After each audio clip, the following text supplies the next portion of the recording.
third সেমিষ্টাৰৰ যেটো final examination routine আছে এই ৰুটিনটো প্ৰকাশ কৰিছে তো তোমালোকৰ কিমান তাৰিখৰ পৰা কিমান তাৰিখ লৈ আৰু কিমান তাৰিখত তোমালোকৰ কোন বিষয়ৰ এক্সাম আছে এইখিনি কথা আজিৰ ভিডিঅ'ৰ যোগেদি তোমালোকক আলোচনা কৰিম যিহেতু ইয়াত দেখিবলৈ পাইছা Guwahati university FYUGP third semester BA BSc regular examination 2025 for batch 2024 program তো এইটোই আছিল থাৰ্ড সেমিষ্টাৰৰ 2025 বৰ্ষৰ যেটো ফাইনেল এক্সাম তো ফাইনেল এক্সামিনেশ্যন প্ৰগ্ৰাম বা ৰুটিন তো ইয়াত ডেটটো দিয়া আছে তো ডেটটো দিয়া আছে কিমান তাৰিখ 1 ডিসেম্বৰ 2025 আৰু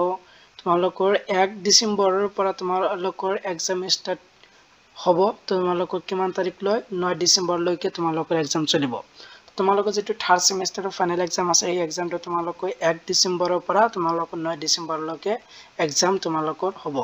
তো এতিয়া চোৱা যে তোমালোকৰ 1 তাৰিখত কি এক্সাম আছে 1 তাৰিখ মনডে তোমালোকৰ মৰ্নিংত আছে যে মেজৰ 3 তো মেজৰ 3 বুলি দিয়া আছে তো তেনেহলে তোমালোকৰ ভাবিব লাগিব যে যিসকল ছাত্ৰ ছাত্ৰী মেজৰ পঢ়ি আছে থাৰ্ড সেমিষ্টাৰত তো মেজৰ পেপাৰ যেটো প্ৰথম মেজৰ পেপাৰ 1 আছে সেই মেজৰ পেপাৰটো তোমালোকৰ 1 তাৰিখত মৰ্নিংত আছে তো মৰ্নিংত তোমালোকৰ যেটো তোমালোকৰ থাৰ্ড সেমিষ্টাৰৰ মেজৰ পেপাৰ 1 পঢ়ি আছে এইখন বিষয় তোমালোকৰ 1 তাৰিখত দিব লাগিব মৰ্নিংত তাৰ পিছত দিয়া আছে আফটাৰনুনত তো আফটাৰনুনত দিয়া আছে মাইনৰ 1 সিট এ এটো কি কোৱা হৈছে যে ফৰ মাইনৰ অনলি ক্যান্ডিডেটস তো এটো কোৱা হৈছে যে যিসকল ষ্টুডেন্ট মাইনৰ পঢ়ি আছে তো মাইনৰ পঢ়ি ছাত্ৰ ছাত্ৰীসকলৰ হেতুহে মৰ্নিংত এক্সাম দিব লাগিব মাইনৰ 1 যেটো সাবজেক্ট আছে সেই এক্সামটো তোমালোকৰ আফটাৰনুনতহে দিব লাগিব যিসকল ষ্টুডেন্ট মাইনৰ পঢ়ি আছে তাৰ পিছত দিয়া আছে 3 তাৰিখত তো 3 ডিসেম্বৰ 2025 তো 3 তাৰিখত ওয়েডনেসডে দিয়া আছে মৰ্নিংত যে মেজৰ 4 তো মেজৰ 4 বুলি দিয়া আছে তেনেহলে তোমালোকৰ এটো কি ভাবিব লাগিব মেজৰ পেপাৰ যেটো 2 নম্বৰ পেপাৰ আছে মেজৰ পেপাৰ 2 যিসকল ছাত্ৰ ছাত্ৰী মেজৰ পঢ়ি আছে তো মেজৰ পেপাৰ যেটো 2 নম্বৰ পেপাৰ আছে এই মেজৰ পেপাৰ 2 নম্বৰ পেপাৰটো তোমালোকৰ 3 তাৰিখত পঢ়িব লাগিব যিসকলে অনলি খালে মেজৰ পঢ়া ছাত্ৰ ছাত্ৰীসকলেহে মেজৰ পেপাৰ 2 হে এটো পঢ়িব লাগিব তাৰ পিছত দিয়া আছে আফটাৰনুনত মাইনৰ 2 সিট এ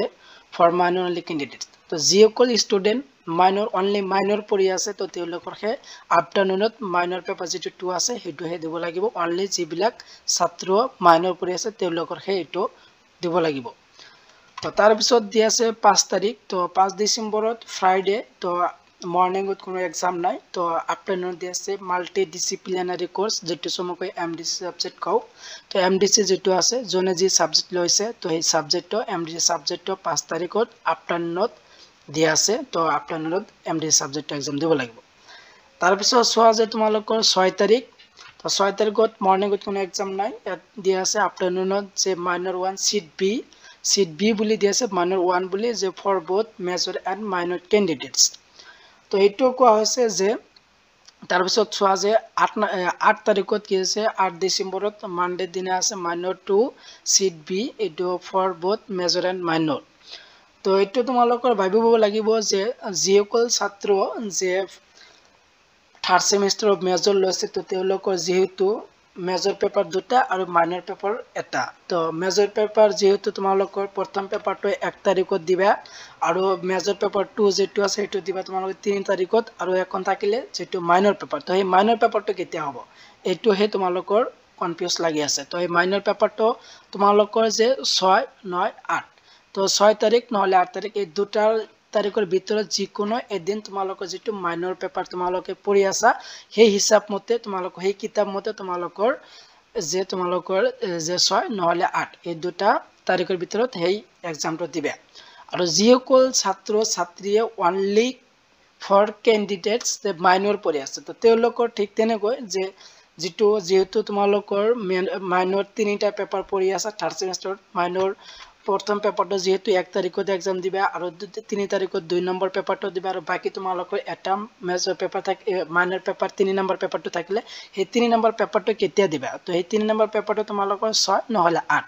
তো 6 নহলে 8 তাৰিখত দিব লাগিব মাইনৰ পেপাৰ যেটো 3 নম্বৰ পেপাৰ আছে minor paper only candidates minor student হে দিব লাগিব তো তো তাৰ পিছত দিয়া আছে 9 তাৰিখ তো 9 ডিসেম্বরত কি দিয়া আছে 9 ডিসেম্বরত মর্নিংত কোনো এক্সাম নাই তো এইটো আবেলি দিয়া আছে আফটারনুনত 1:30 পৰা 4 বজালৈ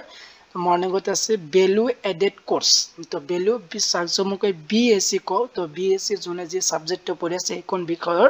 9 তাৰিখত এক্সাম আছে তো বিএসসি সাবজেক্ট 9 তাৰিখত এক্সাম দিব লাগিব তো সৰ্বমুঠ তোমালোকৰ 5খন বিষয়ৰ ইয়াত ৰুটিনত দিয়া আছে বাকি যেহেতু তোমালোকৰ আৰু এখন সাবজেক্ট থাকিলে যেহেতু তোমালোকৰ 3rd সেমিস্টাৰৰ 6খন সাবজেক্ট পঢ়ি আছে যিসকলে মেজৰ পঢ়ি আছে তেওঁলোকৰ হল যে মেজৰ দুখন মাইনৰ এখন তিনিটা আৰু তিনিটা হল যেনে এমডিসি ভিএসি আৰু সেক সৰ্বমুঠ 6খন আৰু যিসকল ষ্টুডেন্ট মাইনৰ পঢ়ি আছে তো মাইনৰ হল 3খন পেপাৰ আৰু বাকি এমডিসি আৰু ভিএসি আৰু সেক এই সৰ্বমুঠ 6খন যেহেতু ইয়াত সেক সাবজেক্টৰ দিয়া নাই তো সেই সেক সাবজেক্টৰ তোমালোকৰ এক্সামটো তোমালোকৰ নিজৰ কলেজৰ পৰা দিয়া হ'ব সেই হিচাপমতে তোমালোকৰ সেক এক্সামটো লোৱা হ'ব তাৰপিছত তোমালোকে দেখিবলৈ পাইছা ডেট অফ প্ৰ্যাকটিক্যাল এক্সামিনেশ্যন তো ইয়াত কোৱা হৈছে যে তোমালোকৰ যেহেতু যিসকল ছাত্ৰ ছাত্ৰী বিএসসি পঢ়িছে তেওঁলোকৰ যেহেতু প্ৰ্যাকটিক্যাল আছে প্ৰ্যাকটিক্যাল ডেটটো ইতিমধ্যে দিয়া নাই পিছত দিয়া হ'ব ইয়াত কোৱা হৈছে তাৰপিছত এনি চেঞ্জ কাৰেকশ্যন ফৰ ৱাৰ ৰিচিডুৱেল তো তোমালোকৰ যেটো এই প্ৰগ্ৰামটো আছে এই ৰুটিনটো যিকোনো সময়তে তোমালোকৰ গুৱাহাটী ইউনিভাৰ্সিটি হাল সলনি কৰিব পাৰে ইয়াত উল্লেখ কৰা আছে তাৰপিছত চোৱা যে দিয়া আছে গুৱাহাটী ইউনিভাৰ্সিটি বিকমৰ যেটো ছাত্ৰ ছাত্ৰীক বিকম পঢ়ি আছে বিকমৰ এই ৰুটিনটো দিয়া আছে বিকমৰ ছাত্ৰ ছাত্ৰীসকলে চাই লবা তাৰপিছত তোমালোকে দেখিবলৈ পাইছা মেজৰ 3 অনেষ্ট পেপাৰ তো তোমালোকৰ যেটো মেজৰ পেপাৰ ফাৰ্স্ট পেপাৰ আছে ফাৰ্স্ট পেপাৰৰ সকলো সাবজেক্টৰ মেজৰ সাবজেক্ট ইয়াত দিয়া আছে জোনে যি সাবজেক্ট লৈছে সাবজেক্ট তোমালোকে বাছি লবা কোনটো তোমালোকৰ সাবজেক্ট হয় মেজৰ পেপাৰ ফাৰ্স্ট পেপাৰটো দিয়া আছে তাৰপিছত দিয়া আছে ফাৰ্স্ট মেজৰ পেপাৰ 2 তো মেজৰ পেপাৰ 2 যে কোন আছে হেতু ইয়াত দিয়া আছে তোমালোকৰ কোন সাবজেক্ট হয় এটো তোমালোকে চাই লবা তাৰপিছত দিয়া আছে যে মাইনৰ পেপাৰ তো মাইনৰ পেপাৰ কোনটো হয় তোমালোকৰ মাইনৰ পেপাৰ তোমালোকে চাই লবা মাইনৰ 1 তো দিয়া আছে তাৰপিছত দিয়া আছে মাইনৰ 2 দিয়া আছে মাইনৰ পেপাৰ কোনটো হয় 2 তো হেতু দিয়া আছে তাৰপিছত চোৱা হেকো তোমালোকৰ একো নোটিস দিয়া আছে নোটিসটো তোমালোকৰ চাব লাগিব নোটিসটো যেহেতু ইয়াত ভালদৰে সম্পূৰ্ণখিনি ডিটেইলছ দিয়া আছে তোমালোকৰ কোনখন তাৰিখত কোনটো পেপাৰ এক্সাম হ'ব ইয়াত দিয়া আছে ইয়াত ইংলিশ মিডিয়ামত দিয়া আছে আৰু যদি ইয়াত দিয়া আছে এছএমএছত দিয়া আছে কোনোবা যদি এছএমএছত চাব বিচাৰে সতে এছএমএছ চাই লবা তো সম্পূৰ্ণ ডিটেইলছ ইয়াত দিয়া আছে তোমালোকে ইয়াৰ পৰা চাই লবা তোমালোকৰ কেনে ধৰণৰ এই 3rd সেমিস্টাৰৰ এক্সামটোৰ ৰুটিনটো যেটো দিয়া আছে তো কেনে ধৰণৰ হ'ব যেহেতু আগৰকৈ এই বৰ্ষত অলপ বেলেগকৈ দিয়া হৈছে ৰুটিনটো তাত সম্পূৰ্ণ ডিটেইলছ দিয়া আছে তাৰ পৰা তোমালোকে চাই লবা যদি কোনোবা যদি কিবা ডাউট থাকে তো তেনেহলে কমেন্ট বক্সত জনাব পাৰা আজিৰ ভিডিওটো ইমানেই আছে